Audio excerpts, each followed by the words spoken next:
Alright people, I saw this thing and I said, you know what, I need to get a video of this. I need another unsubscribe special. Turns out these things were kind of rare. It's called the Dad Taro with a V6. I'm kidding, obviously. It's a Dodge Raider, which is basically a rebadged Mitsubishi Montero.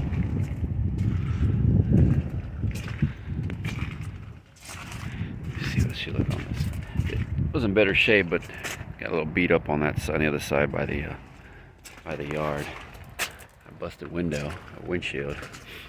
Interesting thing about these is that they only came in, well, 3-door, I guess, 2-door here and then one in the back. They only built them for 3 years. Or at least they were only the Dodge Raider for 3 years. It's 87, 88, and 89. If you can read this, call Ben.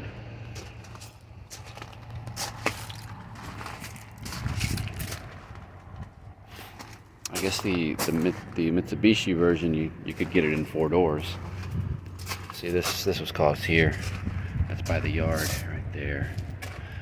Unfortunately, I don't think this thing was being used like on the road. At least not in the end of its life. There's no sticker here, and it would indicate there was. I think it was just probably using it as an off-road vehicle. So, they have a bit of a cult following from what I hear, or from what I've read. I think I read about 41,000 of them were produced.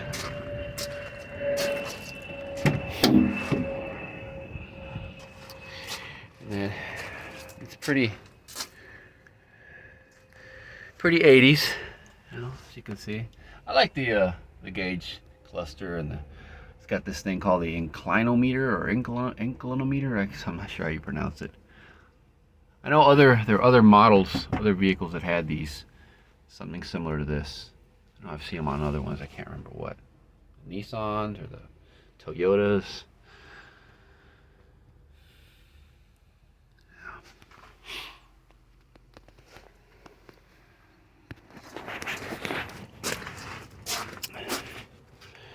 Guessing she sold Dodge Country in Killeen. The 7-step survival plan. Might need to read that actually. Bunch of other info there.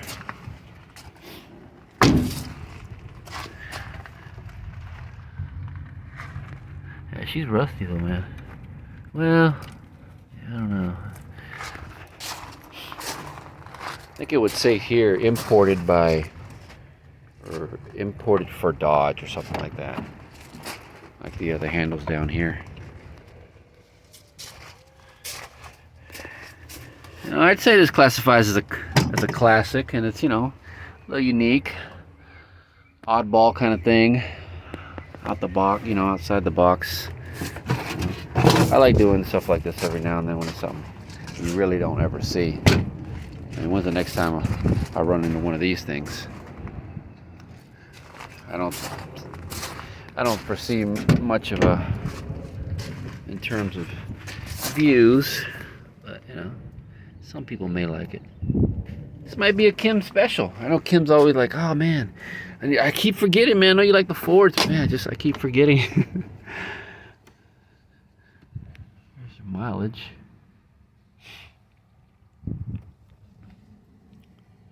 It's just your warning lights, I'm assuming, right there.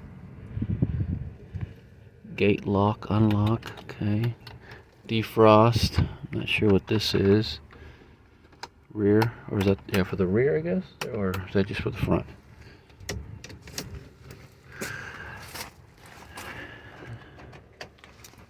Here. Fuel door open. Neat, man, neat little vehicle. I think they were supposed to compete against the Wrangler, you know, the Jeep. But I think it was, they ended up more competing against the, from what I read, against like the Suzuki Sidekick or the Samurai or something like that. I have no idea what engine this is. I think this was the only year you can get it. 86 was, or 89 would be when they offered the V6. Not much of horsepower though. Before that it was the 4-cylinder. Well, oh, there's another Dodge over there. I'll just show it really quick. Oh, hold on a second. Before I show that Dodge, that other one, real quick at this. These are pretty rare. The S4, the Audi S4. I always, before I would snag these Recaro seats, man. I love me some Recaros. These are pretty rough though.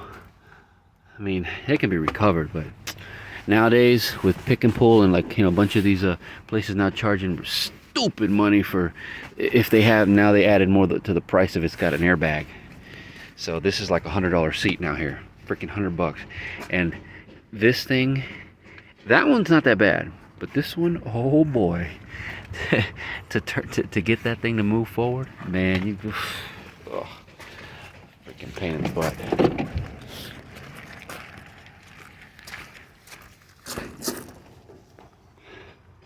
You got that V8, man. These are all-wheel drive, if I'm not mistaken. Anyways, let's go check out that other Dodge.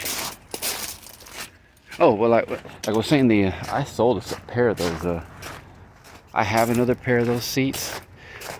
I'm gonna put them in my Monte Carlo. I love the way those Recaros look. And if I had 2 sets, I sold the other set. I think I sold them for like $350 or something like that years ago. But yeah, I mean, they're a pain in the butt because to move them forward and back to get to the bolts. Oh man, ooh, you gotta find just the right wire, you know, on the driver's side, because it's memory. It's just such a pain. Oh, and here it is. Oh. I know. I mean, like, man, let me wait for this piece of crap. The Dodge Omni, an 84. Hey, man. Obviously, you could tell she was a different color. They just repainted it.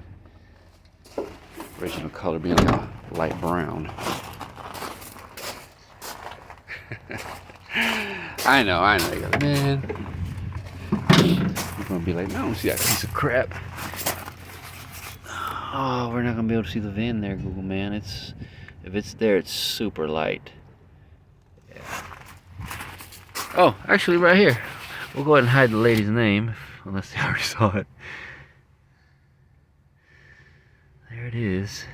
They bought an 84, August 21st, from Freeway Dodge, Bloomington, Minnesota. That's about the only cool thing. I thought that was pretty neat. Got your floor shifter. 64,000 miles. Need a dash pad. This one's still in great shape.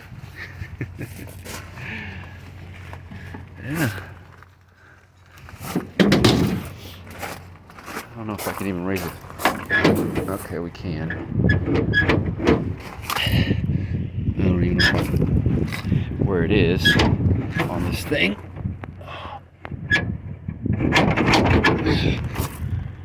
Oh, it's over here in this corner. Oh man, look at that. I was not expecting dual overhead cam. I was expecting something smaller than this, like single overhead cam. Anyways, that's interesting. I wonder which engine that is. Right, there we go. Let's see here, 2.2 liter. Okay. And since it's a, oh, we got the deal there at least, right?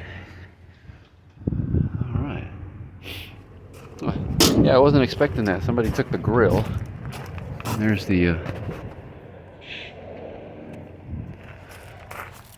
the VIN. All right, people. I know. Some people are really gonna unsubscribe now, so we got a 2-for-1 unsubscribe special. All right, people. On to the next one.